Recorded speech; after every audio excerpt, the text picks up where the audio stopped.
નમસ્કાર, આધ્યાત્મિક મહાશક્તિમાં હું મોનાલિસોની આપ સૌનું સ્વાગત કરું છું।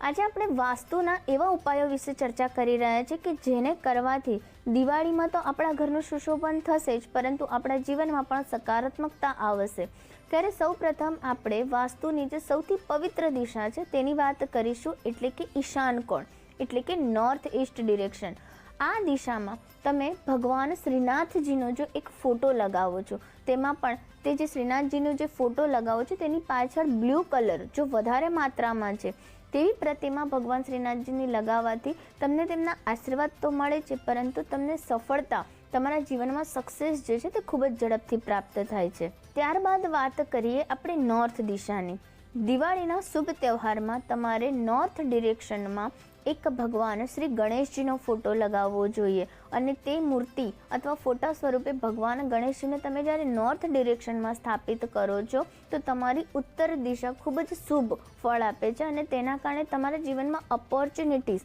તમારા વ્યવસાય ક્ષેત્રમાં તમને સફળતા પ્રાપ્ત થાય છે।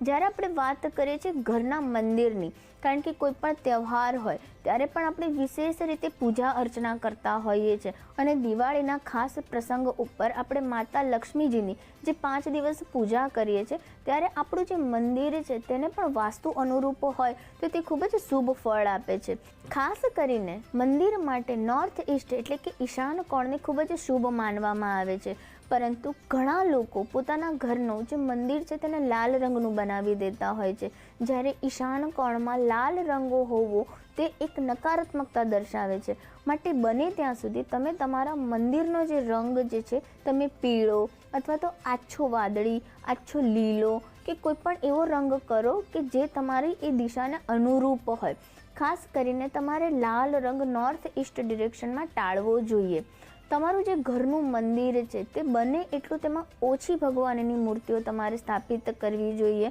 અને ખાસ કરીને જ્યારે તમે મૂર્તિની સ્થાપના કરો છો તો તે મૂર્તિ ખૂબ જ નાની હોય તો તેને વધારે શુભ માનવામાં આવે છે। ખૂબ જ ભગવાનના વધારે ફોટા કે વધારે મોટી મોટી મૂર્તિઓ તમારે ભગવાનના મંદિરમાં, ખાસ કરીને ઘરના મંદિરમાં તમારે સ્થાપિત ન કરવી જોઈએ। તમારા ઘરનો જે સાઉથ ઈસ્ટ ડિરેક્શન છે ત્યાં આગળ તમારે માતા લક્ષ્મીજીની ગજરાજ સાથે બિરાજેલા હોય તેવી પ્રતિમા અથવા તો તેમનો ફોટો બિરાજમાન કરવો જોઈએ, અને અવશ્ય તમારે તમારા ઘરમાં નિયમિત સાઉથ ઈસ્ટ ડિરેક્શનમાં તમારે 2 થી 3 કલાક એક દીવો પ્રજ્વલિત રહે તેનું તમારે ખાસ ધ્યાન રાખવું જોઈએ, કારણ કે જ્યારે તહેવારોના પવિત્ર દિવસો આવે છે અથવા તો નિયમિતપણે જો આ દિશાને તમે એક નાનકડા દીવાથી પ્રજ્વલિત રાખો છો તો આ દિશા એક્ટિવ થઈ જાય છે, અને આ વાસ્તુશાસ્ત્ર પ્રમાણે જે સાઉથ ઈસ્ટ ડિરેક્શન છે તેને ધન ધાન્યની દિશા કહેવામાં આવે છે, શુક્રની દિશા કહેવામાં આવે છે। આ દિશામાં જો નાનકડી એવી અગ્નિ પણ પ્રજ્વલિત હોય, કારણ કે તેને અગ્નિય ખૂણો પણ કહેવામાં આવે છે, તો આ દિશાને તે ખૂબ જ શુભ ફળ આપે છે, અને તમારા જીવનમાં જે પણ પૈસા, ધન સંબંધિત જે સમસ્યા છે તે ખૂબ જ ઝડપથી દૂર થાય છે। તેની સાથે સાથે નોર્થ ઈસ્ટમાં પણ તમે જ્યારે ભગવાનનું મંદિર રાખો છો ત્યારે તમે ત્યાં જે દીવો કરો છો તેને તમે ખૂબ જ લાંબા સમય તમે તે દીવો ન રાખો, કારણ કે તે નોર્થ ઈસ્ટની ડિરેક્શન છે, એટલે કે જળ તત્વની દિશા છે, તેને તમારે પવિત્ર રાખવાની છે। પણ તમે જ્યારે ત્યાં આગળ કોઈ પણ પ્રકારનો દીવો કે જ્યોત કરીને તમે લાંબો સમય રાખો છો તો તે એક અવરોધ ઉત્પન્ન કરે છે। માટે હંમેશા જો તમે તમારા ઘરમાં અખંડ જ્યોત પ્રજ્વલિત કરો છો તો તમારે સાઉથ ઈસ્ટ ડિરેક્શનમાં અખંડ જ્યોત પ્રજ્વલિત કરવી જોઈએ। તમારા સંબંધોમાં મધુરતા અને સ્ટેબિલિટી આવે તે માટે તમારે વાસ્તુશાસ્ત્ર અનુરૂપ તમારે સાઉથ વેસ્ટ ડિરેક્શન જોવી જોઈએ। દિવાળીમાં તમે જ્યારે તમારા ઘરનું ડેકોરેશન કરો છો ત્યારે તમારે ખાસ તમારા બેડરૂમમાં પણ તમારે ભગવાન શ્રી કૃષ્ણ અને રાધાજીનો એક ફોટો લગાવવો જોઈએ। કોઈ પણ રીતે તમારે ત્યાં આગળ ભગવાનનું મંદિર ન બનાવવું જોઈએ, વધારે દેવી દેવતાઓના ફોટા ન રાખવા જોઈએ, અને મોરના પીછા જે છે તમે 5 કે 7 મોરના પીછા પણ તમારે તમારા બેડરૂમમાં લગાવવા જોઈએ। આવું કરવાથી તમારા સંબંધોમાં મીઠાશ અને સ્ટેબિલિટીનો તમને વધારે અનુભવ થશે। દિવાળીના દિવસોમાં ધન્વંતરી દેવની પૂજાનું વિશેષ મહત્વ બતાવવામાં આવ્યું છે, કારણ કે સમુદ્ર મંથન વખતે ધન્વંતરી દેવ હાથમાં કળશ લઈને પ્રગટ થયા હતા। ધન્વંતરી દેવને અશ્વિન કુમાર તરીકે પણ ઓળખવામાં આવે છે, જે આપણા આરોગ્યના દેવતા છે। માટે દિવાળીમાં ખાસ રીતે તમારે નોર્થ ઈસ્ટ એટલે કે ઈશાન કોણમાં તમારે ધન્વંતરી દેવનો પણ એક ફોટો લગાવવો જોઈએ, તેમના મંત્રોચ્ચાર જાપ કરવા જોઈએ, તો પણ તમારા ઘરના દરેક વ્યક્તિઓના આરોગ્યમાં સુધારો જોવા મળશે અને સ્વાસ્થ્ય સંબંધિત તકલીફો તેમની દૂર થશે. દિવાળીમાં ગોવર્ધન પૂજાનું પણ વિશેષ મહત્વ બતાવવામાં આવ્યું છે અને તેમાં પણ વાસ્તુ અનુરૂપ જો તમે શ્રી કૃષ્ણ ભગવાનનો ફોટો સાઉથ વેસ્ટ ડિરેક્શનમાં લગાવો છો, જેમાં તેમણે ગોવર્ધન પર્વત ધારણ કરેલો છે,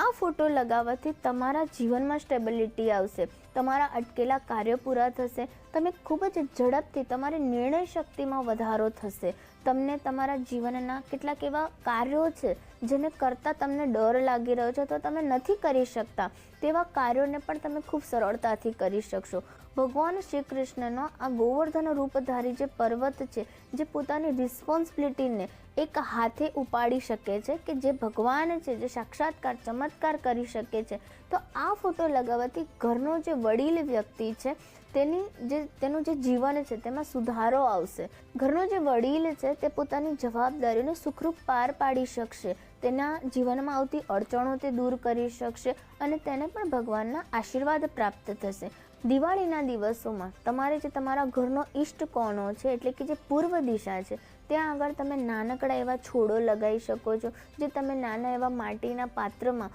અથવા તો કોઈ પણ એવા સ્ટેન્ડમાં તમે નાના છોડ જેમ કે તુલસીનો છોડ છે, ગુડહલના ફૂલો છે, ગલગોટાના પુષ્પ છે, તેવા નાના જે ફ્લાવર્સ છે તેના છોડ તમારે ઈસ્ટ ડિરેક્શનમાં લગાવવા જોઈએ. તેનાથી પણ તમારા ઘરમાં એક સુગંધિત વાતાવરણ પ્રસરશે, જેના કારણે ઘરના દરેક સભ્યોનું મન પ્રસન્નતાથી ભરેલું રહેશે, મન શાંત રહેશે અને તાજગીભર્યું તેમને અહેસાસ થશે. સાઉથ ઈસ્ટ ડિરેક્શનમાં તમારે બુદ્ધની પ્રતિમા લગાવવી જોઈએ, કારણ કે બુદ્ધ જે છે તે સ્ટેબિલિટી આપે છે અને સાઉથની જે દિશા છે તે સ્ટેબિલિટી અને રિલેક્સેશનની દિશા છે. આ બુદ્ધની પ્રતિમા લગાવવાથી તમને તમારા જીવનમાં એક સ્થિરતાનો જે અહેસાસ થશે, તમારા મનમાં ખૂબ જ શાંતિમય વિચારો આવશે, તમારા મનમાં જે વારંવાર ઉથલ પાથલ તમારા વિચારો થતા હોય, જેના કારણે તમે તણાવમાં રહેતા હોય, ટેન્શનમાં રહેતા હોય, તો તે પણ તમારું શાંત થશે અને તમે કોઈ પણ કાર્ય પ્રત્યે ફોકસ એટલે કે તમારું કોન્સન્ટ્રેશન વધારી શકશો.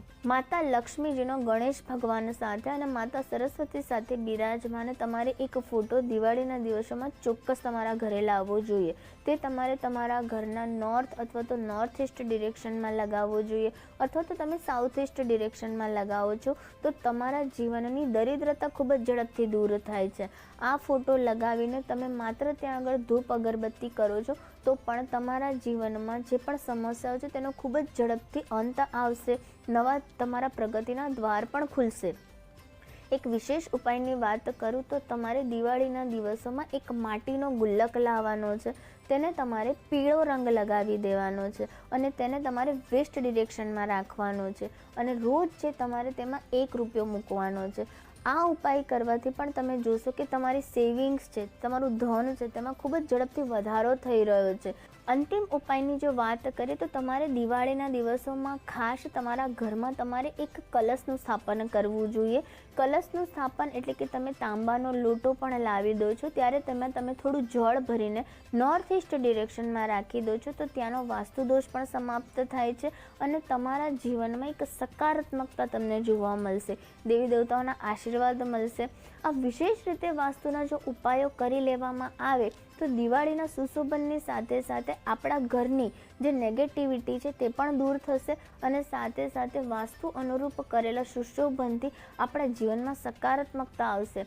આપણા ધનના દ્વારો ખુલશે, પ્રગતિના દ્વારો ખુલશે, રોગ છે તે પણ દૂર થશે, કષ્ટ છે તે દૂર થશે અને સાથે સાથે દેવી દેવતાઓના આશીર્વાદ પ્રાપ્ત થશે. નમસ્કાર.